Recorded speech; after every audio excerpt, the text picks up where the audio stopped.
Briarwood Lane ended in a cul-de-sac that most people in town pretended didn't exist. The streetlights stopped working there years ago, and the city never bothered to fix them.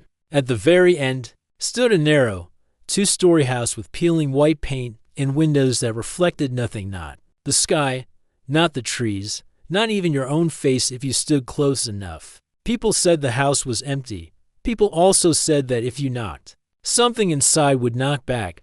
Evan Carter moved into that house on a rainy October evening, desperate and out of options. His divorce had drained his savings, and the rent was suspiciously cheap.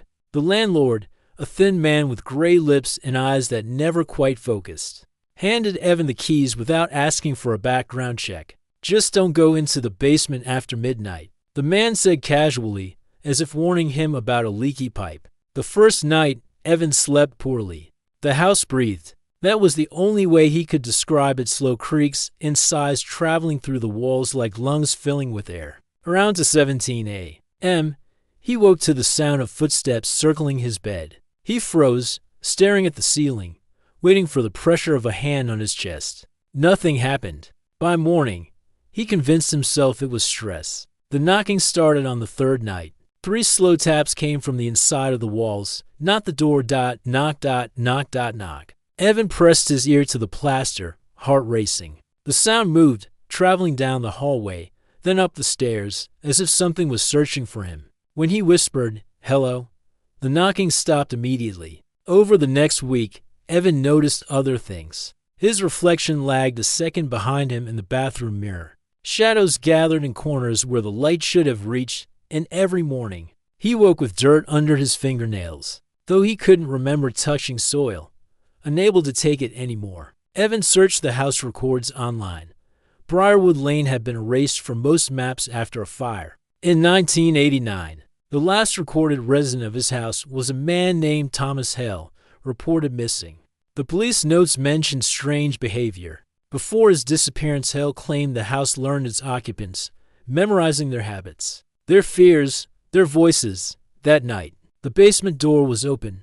Evan stood at the top of the stairs, staring down into the dark. A cold smell rose from below, like wet earth and rust. He checked the time, 12:06 a.m.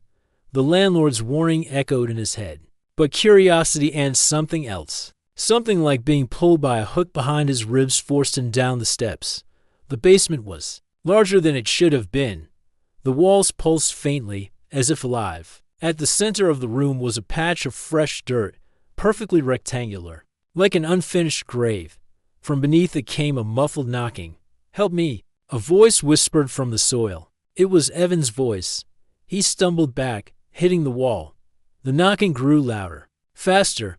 The dirt began to shift, fingers pressing upward from below, stretching the soil thin. Evan ran, slamming the basement door shut behind him. He dragged furniture in front of it and didn't sleep at all. By morning, the door was open again. The furniture had been moved neatly aside. Evan tried to leave, but his car wouldn't start. His phone showed no signal, though it worked fine when he walked a block away until he turned back toward the house, where the screen went black. As night fell, the knocking returned, now coming from the floor beneath his feet. At exactly to 17 a.m., the bedroom door creaked open. Evan watched himself walk in. The thing wearing his face smiled too widely. "It's my turn," it said. Evan screamed, but the sound never reached the walls. The house absorbed it, like it absorbed everything else. Neighbors later reported seeing Evan moving out early the next morning, calm and smiling. His car finally working again. The house on Briarwood Lane still stands. It's still for rent. And sometimes, late at night, if you're foolish enough to walk past it, you can hear knocking from the inside begging to be let out.